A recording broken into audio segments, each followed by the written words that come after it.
오늘 함께 나눌 말씀은 계시록 2장 1절부터 보겠습니다. 요한계시록 2장 1절부터 7절까지 먼저 보겠습니다.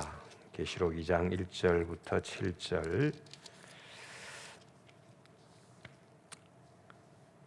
에베소 교회의 사자에게 편지하라. 오른손에 있는 7별을 붙잡고 7 금 촛대 사이를 거니시는 이가 이르시되, 내가 내 행위와 수고와 내 인내를 알고 또 악한 자들을 용납하지 아니한 것과 자칭 사도라 하되 아닌 자들을 시험하여 그의 거짓된 것을 내가 드러낸 것과 또 내가 참고 내 이름을 위하여 견디고 게으르지 아니한 것을 아노라.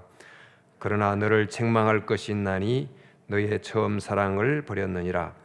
그러므로 어디서 떨어졌는지를 생각하고 회개하여 처음 행위를 가지라. 만일 그리하지 아니하고 회개하지 아니하면 내가 내게 가서 내 촛대를 그 자리에서 옮기리라. 오직 내게 이것이 있으니 내가 니골라당의 행위를 미워하는도다. 나도 이것을 미워하노라. 귀 있는 자는 성령이 교회들에게 하시는 말씀을 들을지어다. 이기는 그에게는 내가 하나님의 낙원에 있는 생명나무의 열매를 주어 먹게 하리라. 아멘.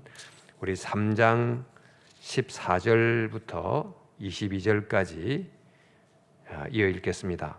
라오디게아 교회의 사자에게 편지하라. 아멘이시오. 충성되고 참된 증인이시오. 하나님의 창조의 근본이시니가 이르시되, 내가 내 행위를 아노니 내가 차지도 아니하고 뜨겁지도 아니하도다. 내가 차든지 뜨겁든지 하기를 원하노라. 내가 이같이 미지근하여 뜨겁지도 아니하고 차지도 아니하니 내 입에서 너를 토하여 버리리라. 내가 말하기를 나는 부자라 부요하여 부족한 것이 없다 하나 내 곤고한 것과 가련한 것과 가난한 것과 눈먼 것과 벌거벗은 것을 알지 못하는도다. 내가 너를 권하노니 내게서 불로 연단한 금을 사서 부요하게 하고 흰옷을 사서 입어 벌거벗은 수치를 보이지 않게 하고 안약을 사서 눈에 발라 보게 하라. 물은 내가 사랑하는 자를 책망하여 징계하노니 그러므로 내가 열심을 내라 회개하라. 볼지어다 내가 문 밖에 서서 두드리노니 누구든지 내 음성을 듣고 문을 열면 내가 그에게로 들어가 그와 더불어 먹고 그는 나와 더불어 먹으리라. 이기는 그에게는 내가 내 보좌에 함께 앉게 하여 주기를 내가 이기고 아버지 보좌에 함께 앉은 것 같이 하리라. 귀 있는 자는 성령이 교회들에게 하시는 말씀을 들을지어다. 아멘.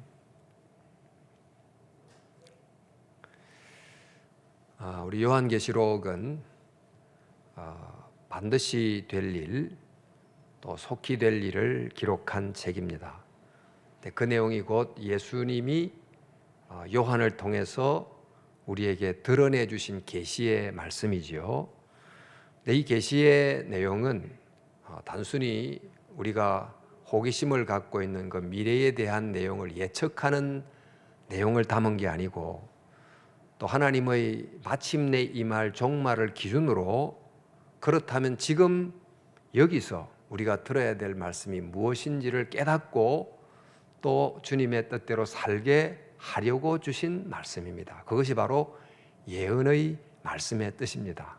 그리고 예언은, 성경에 나타난 예언은 그 당대에 하나님의 말씀을 기준으로 그 당대의 예언의 말씀을 듣는 사람들에게 어떻게 살아야 되는지를 알려주심과 아울러서 그 말씀을 앞으로 읽을 사람들에게도 알려주는, 그러니까 사실 이게 동시대적, 그 당시 살았던 사람이나 그 이후에 살았던 사람이나 예언의 말씀은 다 같이 각 시대의 동시대적 언어로 주어지는 이제 말씀이 되겠습니다.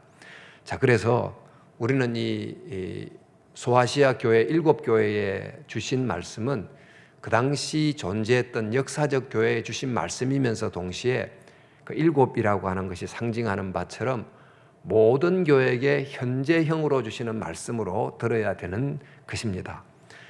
근데 교회마다 처한 상황이 다 틀리죠. 그 당시 소아시아 7교회의 경우는 다 로마 치하에 있었고 또 헬라 문화권 아래에 있었습니다. 이제 그 속에 있으면서 어떤 교회는 극심한 핍박을 받았고 어떤 교회는 아주 그 로마 문화에 은밀한 유혹을 받고 이렇게 살았습니다. 그러니까 모든 시대가 다 핍박이든지 유혹이든지 둘 중에 하나의 유혹, 어려움을 겪으면서 하나님의 믿음을 견지하기가 어려운 그런 장애물을 만나고 있습니다. 지금 우리 시대도 여러 나라에 따라서 종교 탄압이라든지 억압이라든지 이런 어려움을 겪는 교회도 있는가 하면 또 너무 잘 살기 때문에 핍박이 너무 없기 때문에 유혹이라는 것에 더 쉽게 넘어가는 교회도 있지 않습니까? 근데 이렇게 교회마다 상황이 다 다르지만 공통점이 있어요. 그것은 창조와 재창조 또 초림과 재림 그 중간의 시기를 모두가 살아가고 있습니다. 그 중간의 시기는 유혹이 있거나 핍박이 있거나 물론 두 종류로만 국한할 수 없지만 크게 말하면 교회를 아주 핍박하는 어려움이 있거나 또 유혹을 통해서 교회를 타락시키거나 이런 끊임없는 도전 가운데 살아가고 있다는 것입니다. 근데 그 사이의 시간 속에서 그 당시 7교회도 그렇고 또 그 7교회가 포함하는 오늘 우리 교회까지 모든 교회가 가진 존재의 목적은 동일합니다. 그 중간의 시기 속에서 살아가면서 어떻게 촛대가 되느냐, 즉 빛을 발하는 촛대가 되고 어떻게 하면 예수님의 이미 이기신 이김의 근거에서 이기는 자가 되느냐, 즉 이기는 자가 된다는 말은 이 지상에 있는 한은 악이 존재하기 때문에 아직 사단이 완전히 묶임받지 않기 때문에 끊임없이 전투하는 교회인 거죠. 그러니까 지거나 이기거나 둘 중에 하나인데 이제 이기는 교회가 돼야 됩니다. 그럼 어떻게 하면 그 이기는 교회가 될 수 있습니까? 우리 영적 군사로서 전투를 한다고 하면 적의 상황을 알고 어떤 무기가 더 필요한지 또 어떤 훈련을 더 해야 되는지 그래서 잘하는 것은 더 잘하게 하고 부족한 것은 채우고 이렇게 해야 영적 전투에서 이기는 승리자가 될 수 있습니다. 이제 이렇게 영적 군인으로서의 은유를 가지고 표현할 수도 있지만 우리 요한계시록은 계속 촛대 사이로 인자가 다닌다 이렇게 말씀하시는 그 비유를 통해서 볼 때 교회는 촛대라는 은유로 표현이 되는데 여러분 촛대라고 하면 우리 구약에 성막이 있잖아요. 성막에 지성소가 있고 또 성소가 있습니다. 그러니까 지성소 안에는 언약궤가 있고 아무도 들어가지 못하죠. 대제사장 외에는. 근데 성소에는 세 가지가 있습니다. 하나가 분향단, 또 하나가 등대, 또 하나가 떡상이라고 해서 세 가지가 존재해요. 이 떡상이라는 것은 매일같이 만나를 상징하는 그 떡빵을 진열을 해놓습니다. 이것은 하나님께서 늘 우리에게 육체적 양식도 공급해 주시고 영의 양식도 공급해 줌으로 살아간다는 것을 뜻하는 것이에요. 그러니까 상위에 떡을 우리 빵이지요. 빵을 늘 이렇게 갖다 둡니다. 또 하나는 분향단, 그 기도지요. 향을 계속 피워 올리는데 이것은 그 하나님의 말씀을 듣는 우리들이 하나님을 향하여 끊임없이 기도하는 거예요. 예배하고 기도하는 것을 뜻하는 거예요. 그러니까 하나님을 향한 반응이지요. 또 하나가 등대입니다. 등대인데 이 등대가 우리 촛대 하나를 꼽는 게 아니고 7 초를 꼽을 수 있는 7 등불이 놓이는 등잔이에요. 근데 지금 왜 요한 사도가 하필 7교회에게 메시지를 줄까요? 역사적으로 7교회 이상이 있었지만 교회가 촛대 역할을 감당해야 되는데 바로 그 성막 속에 7 등잔을 담아서 빛을 발해야 된 금촛대와 같이 이 어두움의 세상 속에서 빛을 발하는 금촛대가 되라는 것입니다. 그런데 그 7개의 등대가 곧 교회가 가져야 될 7개의 속성을 뜻한다고도 봐도 됩니다. 교회 역사 속에서 여러 종교 회의가 있었습니다. 이제 종교 각 지역에 있었던 교회 대표자들이 모여서 교리를 확정하는 그런 종교 회의가 있었는데, 그중에 니케아 종교 회의라는 종교 회의에서 교회를 교회되게 만드는 속성이 뭔가 그렇게 이제 결정을 하면서 그 내용이 통일성, 거룩성, 사도성, 보편성, 이것이 곧 교회를 교회되게 만드는 표지다, 이렇게 이제 결정을 했습니다. 사실 이 내용을 설명하려면 조금 교리적이니까 좀 넘어가고요. 그리고 종교개혁자들이 종교개혁을 하면서 교회를 교회라고 말할 수 있는 핵심적인 표지가 뭐냐? 3가지를 꼽았어요. 그 3가지가 뭐냐면, 첫째가 말씀, 두 번째가 성례, 세 번째가 권징입니다. 말씀이라는 것은 하나님의 말씀을 선포하는 거죠. 그러니까 설교도 그 중에 포함이 되고 전도도 포함이 되겠습니다. 말씀을 전하는 것이죠. 두 번째는 성례입니다. 성례는 하나님의 보이는 말씀을 먹고 예수님이 우리에게 자신을 준 것처럼 우리도 서로가 서로를 향해 자기를 주는 생명의 공동체를 이루는 거예요. 진정한 성례. 또 하나가 이제 권징인데, 권징이란 말은 말씀을 적용하는 것입니다. 그러니까 말씀을 교회 공동체에 적용해서 훈련시키고, 때로는 이단이나 또 윤리적 도덕적 잘못을 저지른 사람에게 징계를 내리는 이른바 교회적 거룩한 통치를 하는 거죠. 이것이 곧 교회를 교회되게 하는 3가지 표지다, 그렇게 종교개혁자들이 주장을 했습니다. 그런데 오늘 요한계시록 7교회에 대한 말씀을 살펴보니까 그 7교회 각각에 준 말씀이 있는데, 이걸 딱 정리해 보니까 교회를 교회되게 만드는 7가지 속성이 있다, 이렇게 찾아낼 수 있습니다.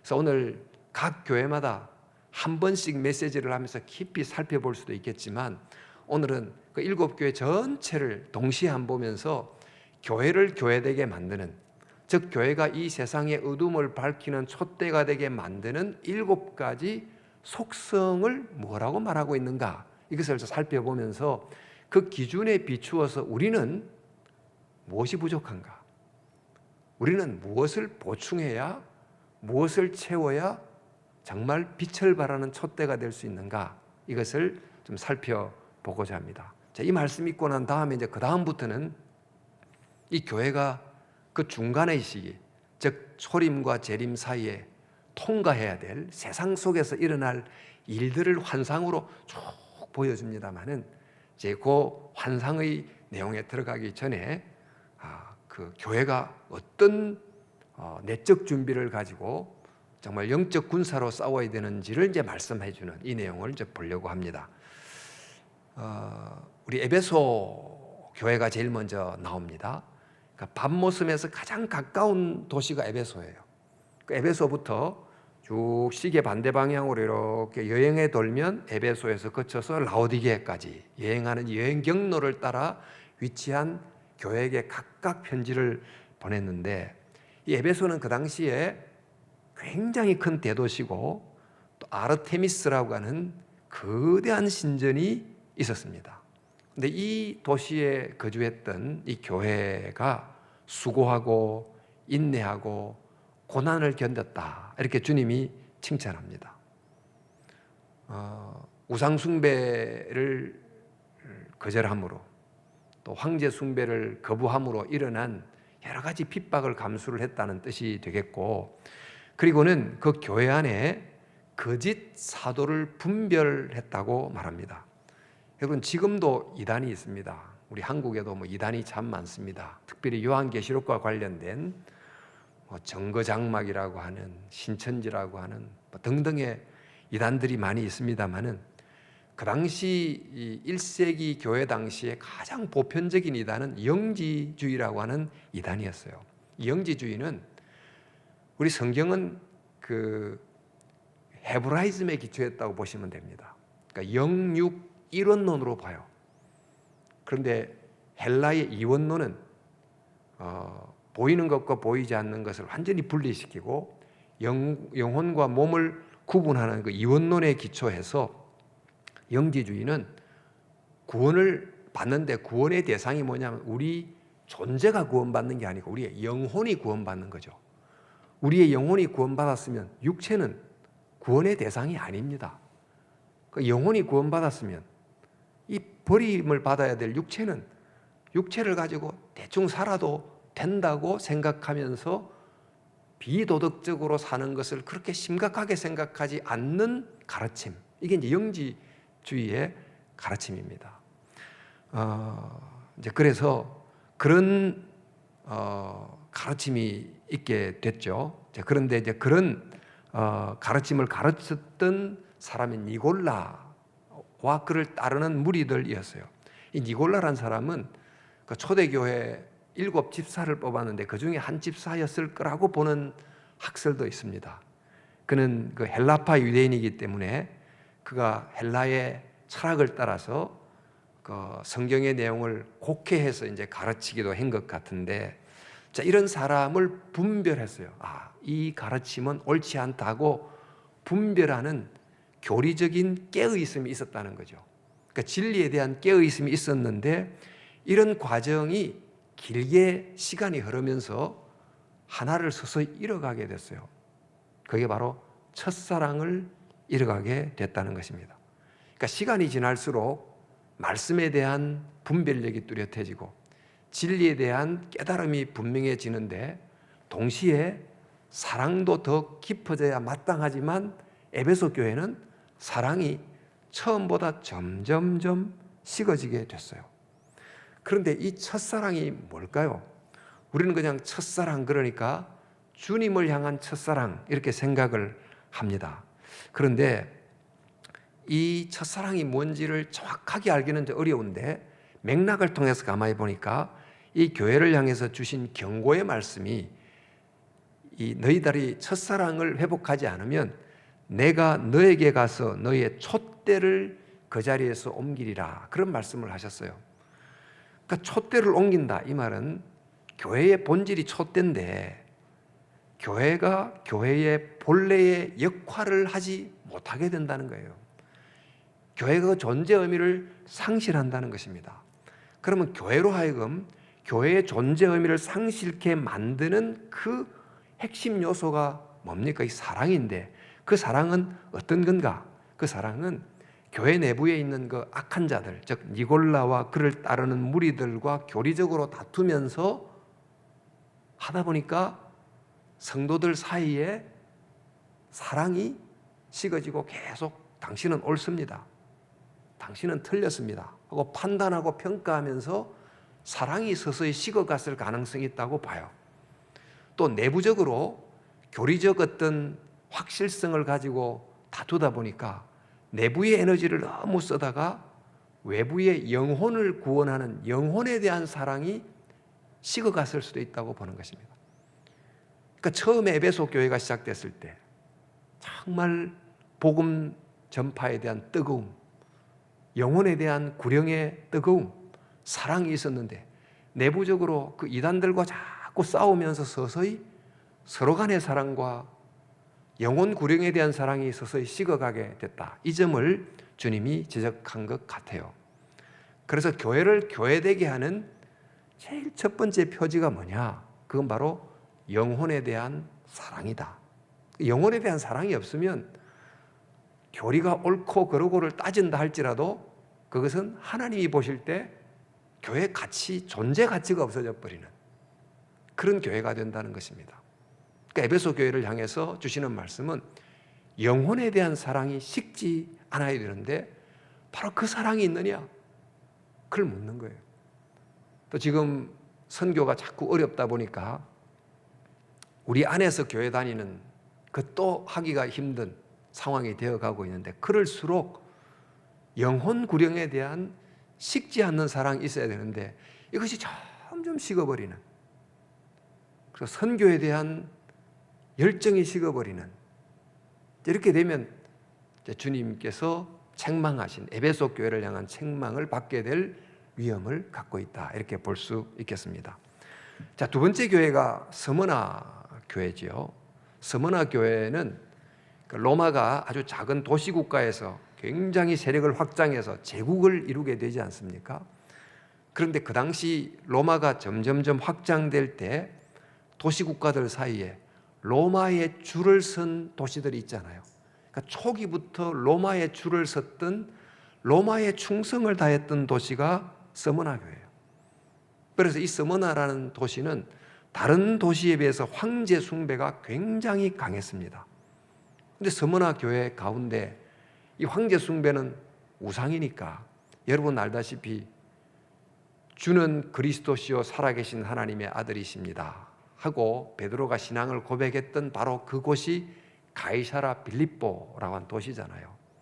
그것은 바로 팔레스타인 지역 안에 황제 숭배가 가장 뚜렷했던 바로 그 도시에서 사람들이 나를 누구로 하느냐, 너는 나를 누구로 하느냐, 이렇게 이제 물으시면서 로마 황제가 주가 아니고 예수 그리스도 당신이 주님이십니다, 이런 이제 고백을 하지 않습니까? 바로 이런 고백을 지금 스무나라고 하는 도시에서 성도들이 고백한다는 것은 곧 황제 숭배를 거부한다는 거죠. 이 황제 숭배를 거부하는 것에 대한 대가를 치르지 않을 수 있겠습니까? 그 당시는 이 유대교와 기독교가 뚜렷한 구분이 없었어요. 그러니까 특별히 로마 위정자들은 유대교나 그리스도교나 다 똑같다고 생각을 한 거죠. 그리고 또 그리스도인들도 초기는 어느 정도는 유대적 색채를 가지고 예수님을 믿게 생각하면서 서서히 예수 믿는 것은 이게 다른 것이라는 걸 발견해 가게 됐는데, 그러니까 모였던 그 모임 장소가 회당에서 중심으로 모이게 됐습니다만, 특별히 유대인들은 좀 종교적 자유를 로마로부터 어느 정도 허용을 받았습니다. 그런데 일부 유대인들이 그 초대교회 성도들을 고발을 한 거예요. 황제 숭배를 하지 않습니다 하고 고발을 하고 유대인들의 회당에 오지 못하도록 금지를 하게 됐어요. 그래서 바로 이들을 향해서 오늘 성경은 자칭 유대인이다, 그리고 사단의 회당이다, 이렇게 이제 부르고 있습니다. 자, 이른바 이제 국가가 정한 이 공적인 국가적 제의에 참여하기를 거부함으로 일부는 감옥에 갇히게 됐습니다. 그래서 성경은 말하기를 마귀가 너희를 옥에 던졌다, 이렇게 이제 말을 했는데, 그 당시도 그렇고 지금도 그렇고 이제 정치적 통치 뒤에는 각당한 권력이 존재합니다.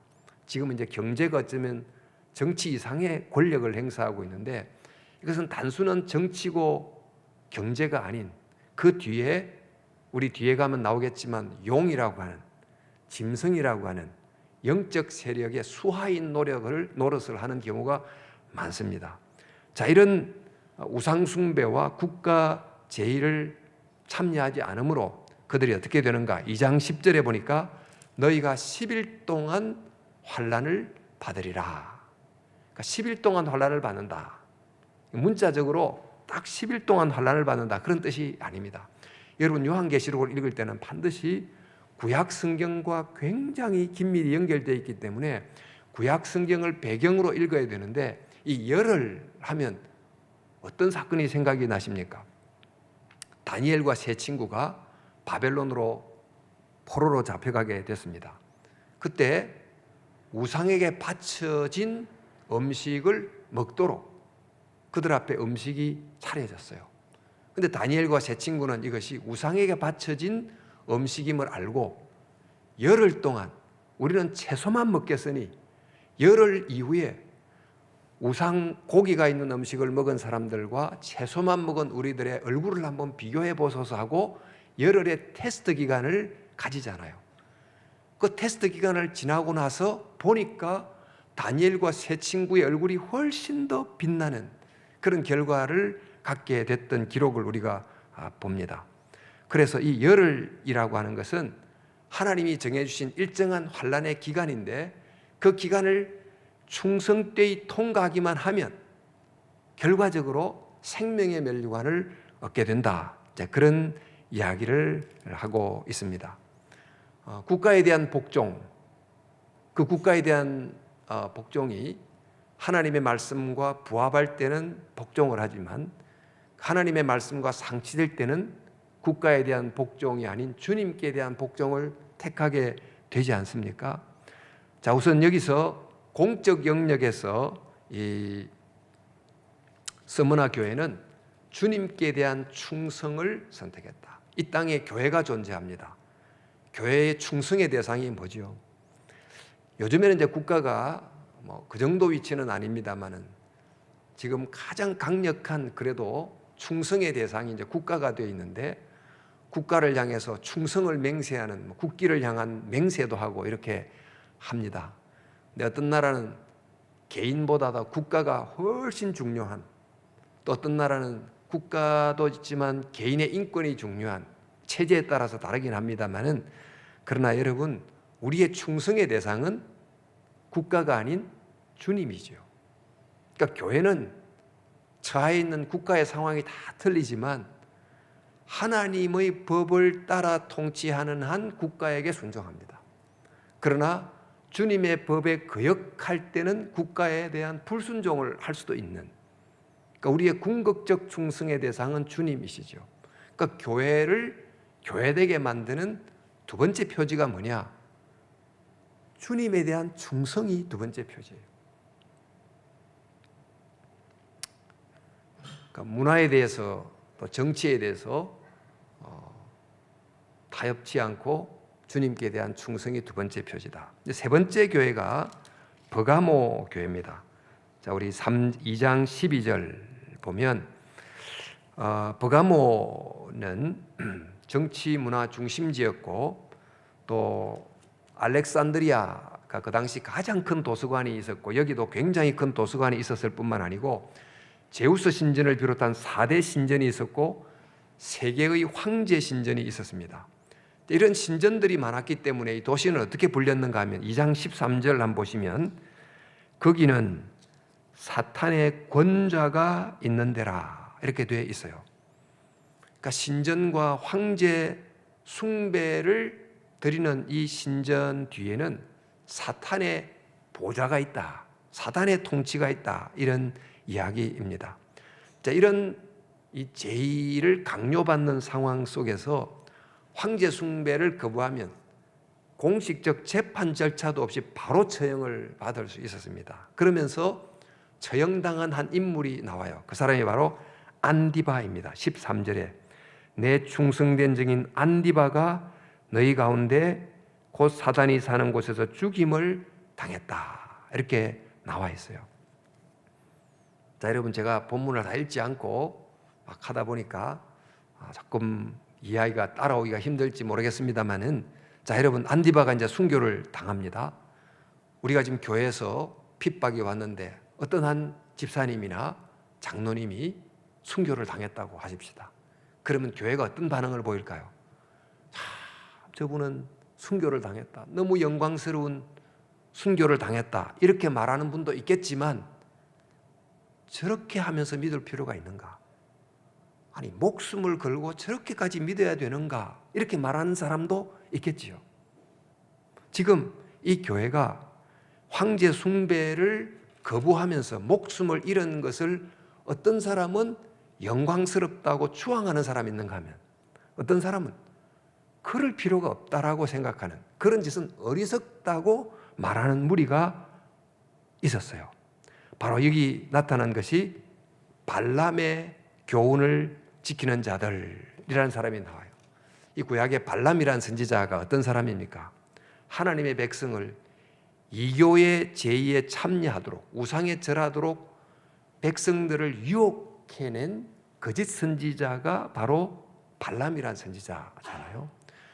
즉 안디바라고 하는 한 사람이 순교를 당했는데 그 순교의 길이 옳다고 말하지 않고 이런 길은 좀 과도한 길이야, 그저 국가의 경제 활동을 위해서 적당히 참여하고 하는 것이 그게 옳은 길이지, 그러면서 그러지 않아도 두려운데 이 타협하면서 우상 제물을 먹고 경제 활동이니까 그렇게 살아가는 것이 옳지 하고 가르쳤던 일단의 무리가 교회 안에 있었어요. 그게 바로 발람과 그 교훈을 따르는 사람들이었어요. 그리고 또 이 교회도 역시 니골라를 따르는 무리들이 있었는데, 앞서 말씀드린 것처럼 니골라는 영지주의, 즉 영혼과 육신을 구분해서 설명했고, 영혼은 이미 구원받았으니까 육체는 어떻게 살아도 상관이 없다 이렇게 가르치니까 순교를 할 필요가 있겠는가? 이 영혼이 구원받았으니까 그러니까 타협하면서 살면 되지 않겠느냐를 가르치는 그런 사람들이 있었다는 것입니다. 자, 이런 교회를 통해서 교회를 교회되게 만드는 표지가 뭔가? 그것은 곧 세상 속에 존재하지만 세상이 교회 속에 있지 않는 순결한 거룩, 이게 바로 교회를 교회되게 하는 표지다 할 수 있습니다. 자, 이제 조금 그 다음에 두아디라 교회를 향해서 우리 성경 한번 펴보시면 2장 18절 19절 보면 내 사업과 사랑과 믿음과 섬김과 인내를 아노니 내 나중 행위가 처음 것보다 많도다 그랬어요. 참 이게 귀한 말이지요. 처음보다 나중이 점점 좋아진다. 이거 얼마나 귀한 일입니까? 믿음도 사랑도 섬김도 계속 성장을 했는데 이 교회의 문제가 뭐냐니까 이세벨이라는 한 여자를 용납한 것이 문제였습니다. 그런데 이세벨은 원래 이름은 이세벨이 아닐 겁니다. 우리 구약의 이세벨을 아시지요? 아합의 부인 이세벨인데 이세벨과 같은 역할을 했던 한 여자가 있었다는 뜻인데 이 여자가 스스로를 교회 안에서 선지자라고 불렀어요. 자, 여러분, 이 당시 선지자는 어떤 사람이냐면 소위 하나님의 말씀을 가지고 예언한다고 했던 사람이에요. 이제 기도를 예를 들어 굉장히 많이 한다는 사람들 중에는 이제 간혹 매우 신비적인 경험을 하기도 하고 내가 환상을 봤는데 이런 일이 일어납니다. 이렇게 이제 말하기도 하고 그런 분들이 있잖아요. 그러니까 이 이세벨이라는 이 여자가 교회 안에서 나름대로 하나님으로부터 직접 계시를 받았다고 주장하면서 그것을 하나님의 말씀과의 대등한 위치로 주장하면서 성도들을 가르친 거예요. 그런데 그 가르친 것을 보니까 굉장히 깊은 내용이잖아요. 환상을 보고 뭐 얼마 전에 한 2년 전입니까? 트럼프하고 뭐 북한 사이에 긴장이 굉장히 있을 때 어떤 여전도사가 정말 전쟁이 일어납니다. 미국으로 도망가야 됩니다. 막 그렇게 환상을 봤습니다. 뭐 이렇게 이제 하는 한 여전도사가 있기도 했는데 이른바 이제 그런 식의 자기가 계시를 받았다고 하는 하나님의 깊은 것을 알았다고 말하는 한 사람이 있었던 거예요. 그런데 성경을 보니까 그가 사탄의 깊은 것을 교회에 심었다고 그랬어요. 영적 세계는 참 분별이 어려워요.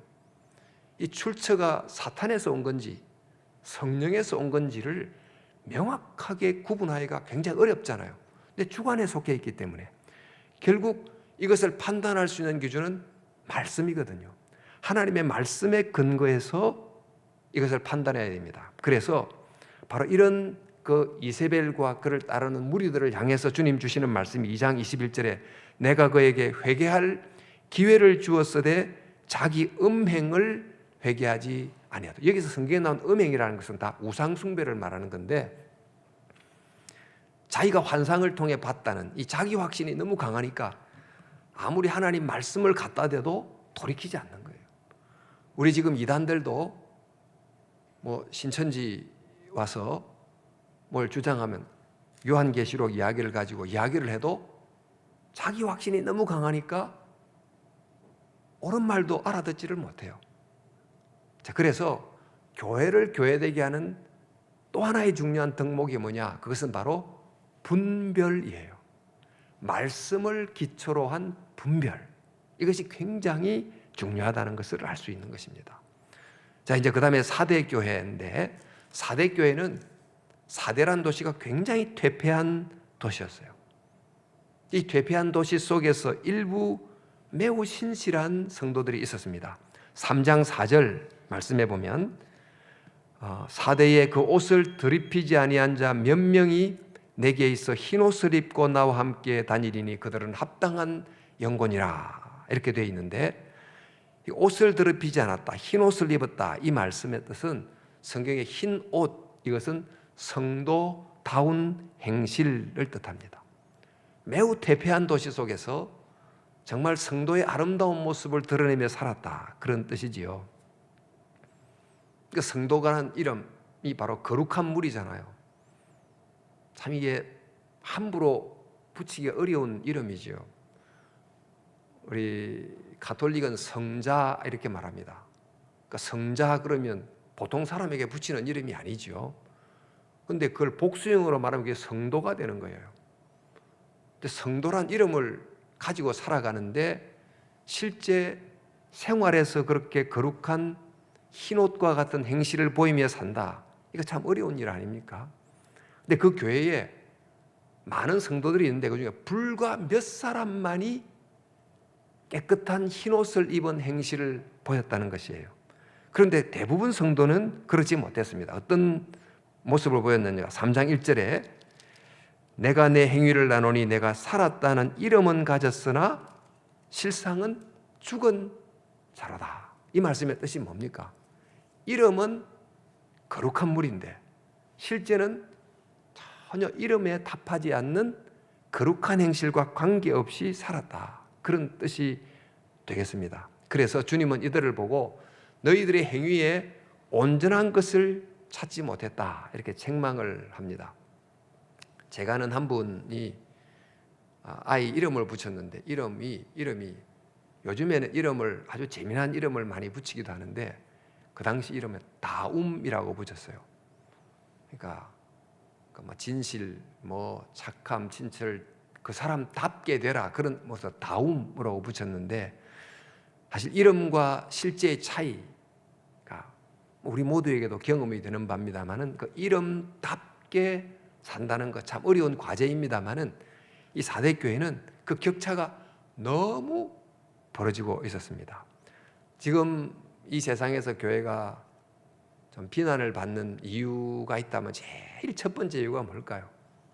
이름과 행실의 굉장한 격차, 이것이 바로 비난을 받게 되는 이유 아닙니까? 그래서 우리 3장 3절에 내가 어떻게 받았으며 어떻게 들었는지를 생각하고 지켜 회개하라, 이 말은 우리가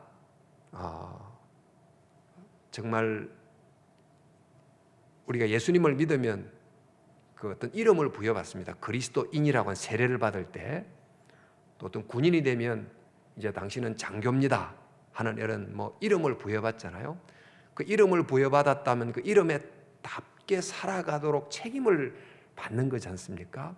근데 우리가 세례를 받고 그리스도인이란 이름을, 그 거룩한 이름을 부여받았던 그 첫 순간에 감격이 있고 헌신이 있을 텐데 시간이 지나면서 그때 이름을 부여받았을 때, 그 영광스러운 이름을 부여받았을 때의 그 헌신이 다 사라져버리고 이름과 전혀 무관하게 살아가는 거예요.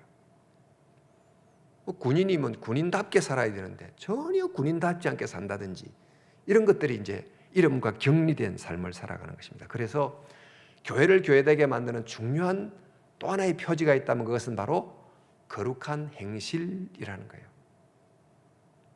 자, 이제 좀 더 넘어가서 빌라델피아 교회입니다. 빌라델피아 교회는 작은 능력을 가진 교회였다라고 되어 있어요.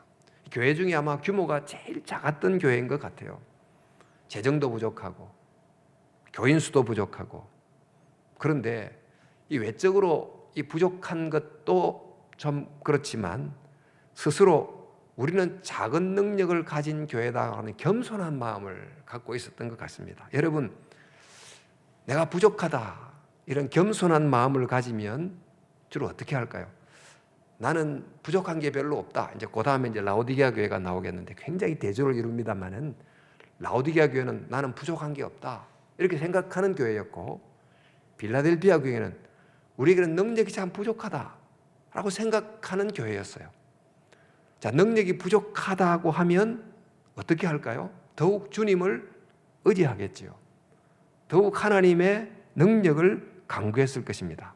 그래서 아마도 이 빌라델피아 교회는 자기들이 부족했기 때문에 더욱 주님을 의지하고, 그래서 더욱 기도함으로 하나님이 문을 열어서 우리에게 은혜를 베풀어 주셔야 된다고 하는 간절한 갈망이 있었던 것 같아요. 그래서 이 빌라델비아 교회를 향해서 주님이 주시는 말씀이 내가 너의 앞에 열린 문을 두었으되 능히 닫을 사람이 없다 그랬어요. 열린 문이라는 게 어떤 문을 말할까요? 하늘의 문을 열어놓고 정말 주님의 임재를, 주님의 은혜를 너에게 부어주도록 늘 문이 지금 열려놓은 상태에 있다는 것입니다. 자, 그래서 이런 모습으로 그들은 저는 부족합니다.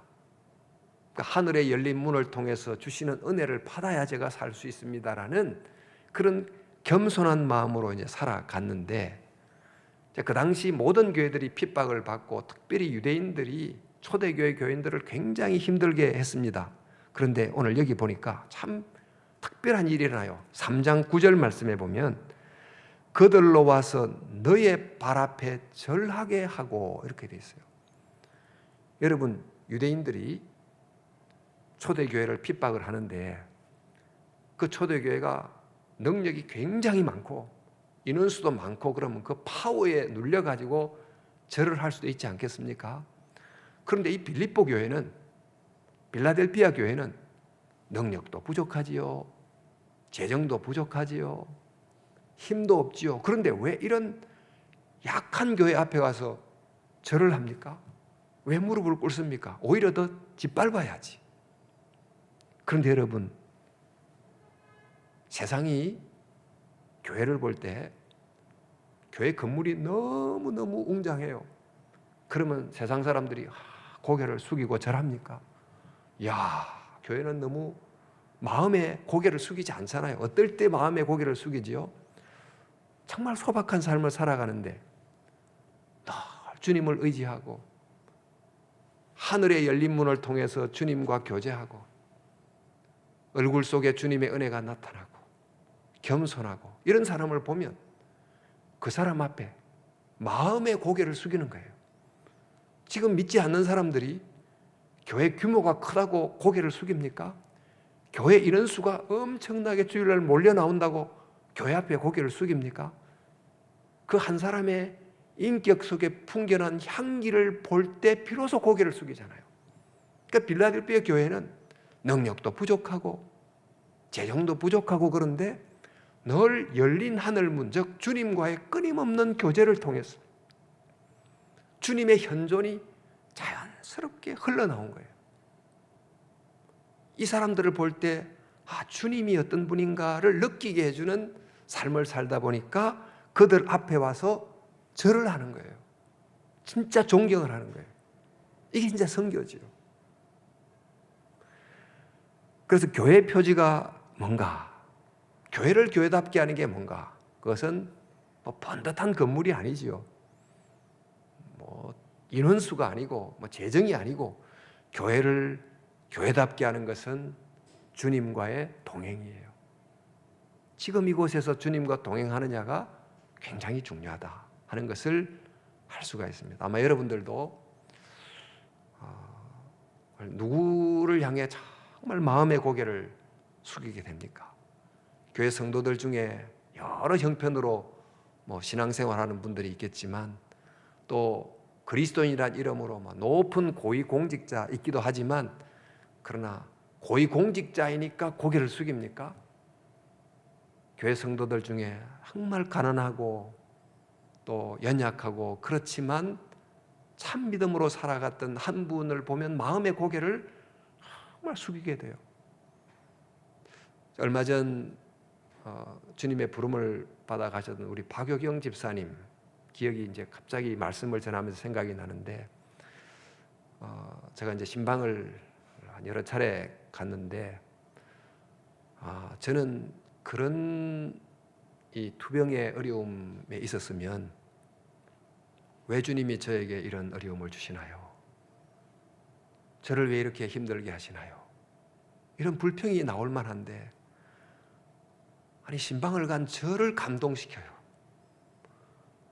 정작 슬퍼서 울어야 될 분은 박효경 집사님인데 신방하는 제가 울고 와요.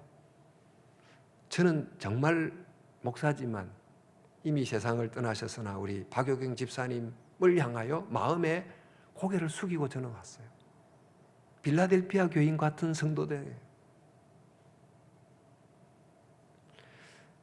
또 이제 교회가 마지막 라오디게아 교회이지요. 라오디게아 교회는 라오디게아가 제일 부유한 도시였어요.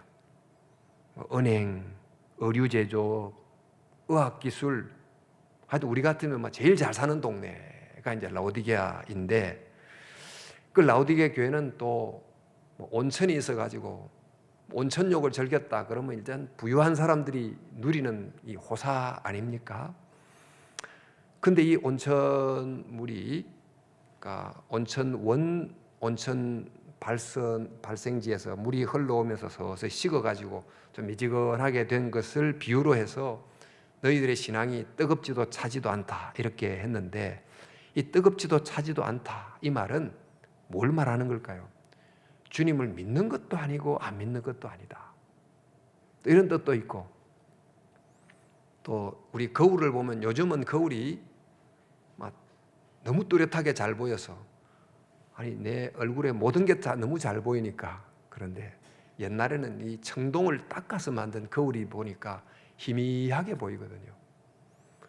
그러니까 진짜 자기 모습을 제대로 보지 못하는 그런 희미함을 뜻하기도 해요.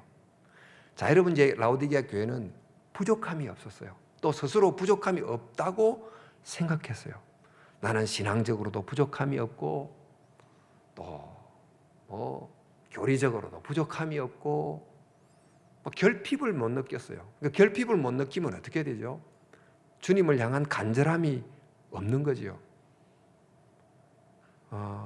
그런데도 이제 자기는 사람에게도 인정을 받고 주님에게도 인정을 받고 있다고 생각을 했는데, 정작 주님이 그들을 보는 모습이 뭔지를 깨닫지는 못하고 있었어요.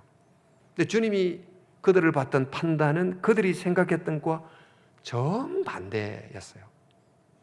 여러분이 오늘 성경 보셔서 알겠지만 부요하다고 스스로 생각했는데 주님 보실 때는 곤고하고 가련하고 가난하고 눈멀고 벌거벗었다 이렇게 평가를 하지 않습니까?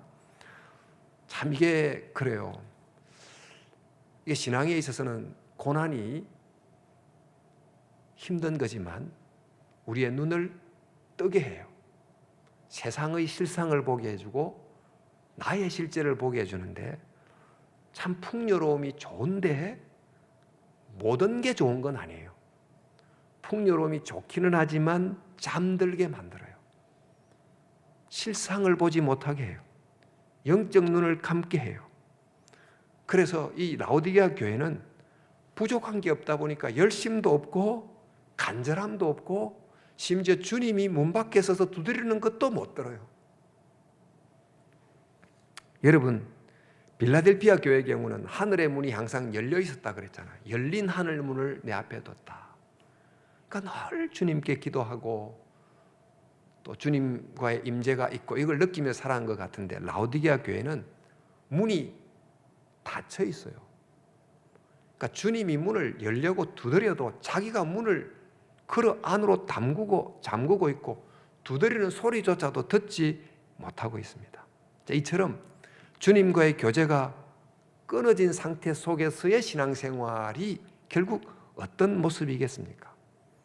스스로가 속고 사는 거죠, 라오디게아 교회가.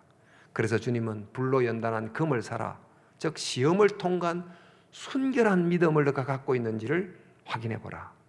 또 흰옷을 사서 입어 벌거벗은 수치를 보이지 않게 하라. 즉 너가 정말 너의 행실이 주님 보실 때 어떤지를 한번 점검해 보라. 또 안약을 사서 눈에 발라 보게 하라. 너의 실상이 뭔지를 주님의 눈으로 한번 보라. 이제 이런 촉구를 하십니다. 자, 이렇게 볼 때 교회를 교회되게 하는 중요한 표지 하나는 또 깨어있음이라고 할 수 있겠습니다. 오늘 저는 소아시아 7교회를 한 번 시간에 다 이제 훑어가게 됐습니다만, 결국 이 교회는 어떤 문화 속에 어떤 나라에 있든지 두 가지의 이 장애를 받게 돼. 하나는 핍박이든지 유혹이든지, 고난이 너무 많아서 쓰러질 수도 있고, 고난이 없어서 풍요 때문에 유혹을 받을 수 있고, 늘 두 가지 위험 속에 교회가 존재하는 것입니다. 우리가 이제 본 것처럼 어떤 교회는 고난이 너무 많았고, 어떤 교회는 고난이 별로 없었고, 그런데 고난이 있어도 위험하고 없어도 위험한, 그런 상황 속에서 그 7교회가 가지고 있는 7개의 그 핵심을 붙들고 살아가야만 비로소 교회가 될 수 있다는 것입니다. 여러분, 식지 않는 사랑, 에베소 교회, 주님께 대한 신실한 충성, 서문학 교회, 타협하지 않는 거룩한 순결, 버가목 교회, 균형 잡힌 진리의 말씀, 두아디라 교회, 선행의 열매, 사대 교회, 주님과의 동행, 빌라델비아 교회, 깨어있음, 라오디게아 교회, 이 바로 7가지를 교회의 표지로 삼을 수 있겠습니다. 이렇게 함으로 비로소 교회가 빛을 발하는 촛대가 되고, 이렇게 함으로 이기는 자가 될 수 있다고 가르치면서, 이제 교회가 역사 속에서 통과해야 될 초림과 재림 그 사이에 일어날 많은 일들을 나팔, 대접이라고 하는 그 역사 속에 일어난 하나님의 일하심 속에서 어떻게 해야 정말 이기는 자로서 빛을 발하는 촛대로서 이 역사의 시간을 통과해 갈 수 있는가를 우리에게 가르쳐주고 있습니다. 오늘 이 말씀을 맺으면서 이 각각의 교회의 사랑, 또 충성, 또 순결함, 말씀, 또 열매 맺음, 주님과의 동행, 깨어있음, 이 중에 우리에게는 뭐가 부족한가? 이 기준을 살펴볼 때 나는 어디에 있는가? 오늘 7교회 강의 말씀을 또 마무리하면서 이 내용을 좀 적용하면서 좀 기도하는 시간을 가지면 좋겠습니다. 다 같이 기도하겠습니다.